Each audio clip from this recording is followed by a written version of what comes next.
Yeah, I mean, signing an unknown artist is probably the riskiest business move that anyone could make. You will actually make way more money with lottery tickets, with scratch-off lottery tickets, than you will trying to sign brand new artists.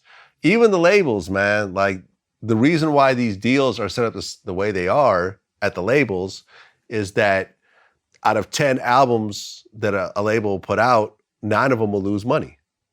And the one that does really well pays for the losses of the other ones. So the artist that blows up always complains, "Oh, I got a bad deal," but the nine others that lost money for the label, they don't have to pay that money back. They're not saying nothing.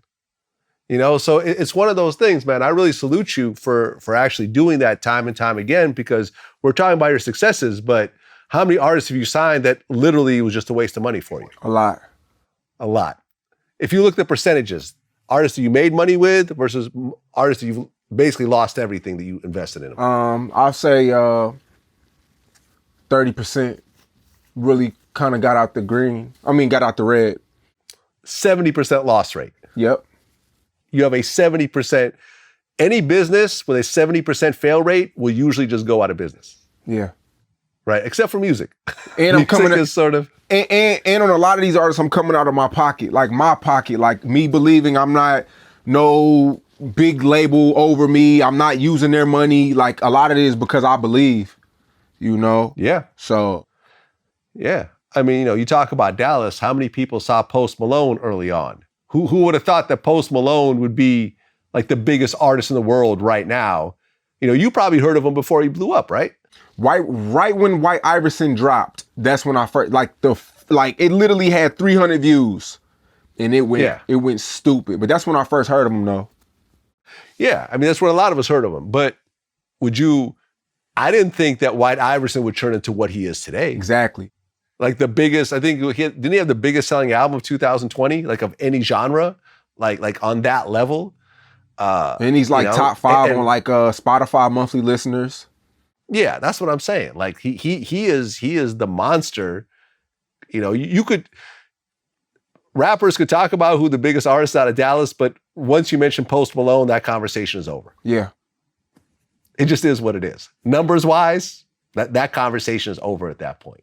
And that's the thing, is that to be able to see that vision of someone who's got 3,000 followers, 300 views, a SoundCloud page that nobody listens to, and to say like, yo, I'm going to actually pull money out of my pocket and invest into this, knowing there's no recouping, knowing this person will never pay me back if he fucks off this money or if it just goes nowhere. And to have that actually be successful, to get signed to a label, to have the artist actually blow up, to have songs like Beatbox and so forth, man, I think it's a major accomplishment, man. And I think that you positioning your brand into that, because quite honestly, I've never been able to do that myself.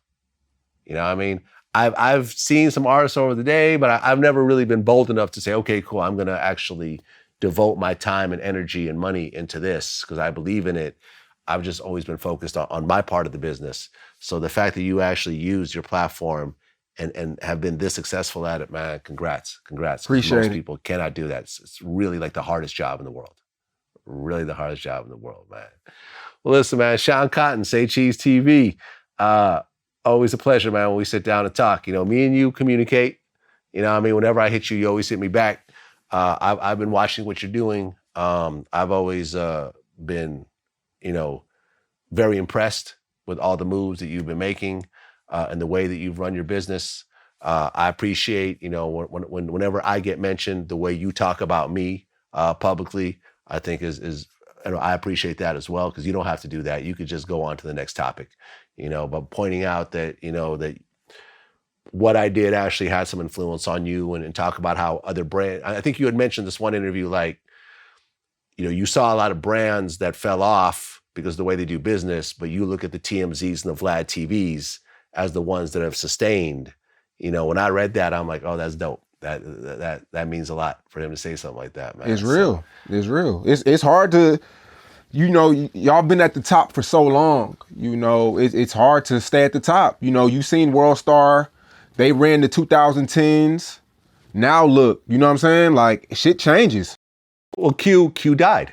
The Peace Q. The founder died. I mean, think about where Say Cheese would be without Shawn Cotton, or where Vlad TV would be without Vlad. It's a hard, look at Zach TV. Yeah. Zach TV, once he passed away, they could have kept it going, but unfortunately, it doesn't appear that they did. And I actually reached out to the family just to see what they were doing. It doesn't seem like there's anyone there that could really keep that thing going when they really could keep it going if someone was really motivated enough. But it takes that one person to be so obsessive, with that business and sacrifice everything, including sometimes their own lives, to really expand it, man. And that's what you've done in your business, man. And I salute you. And I feel like we're just at the beginning of the Say Cheese, Shawn Cotton story. And I appreciate it.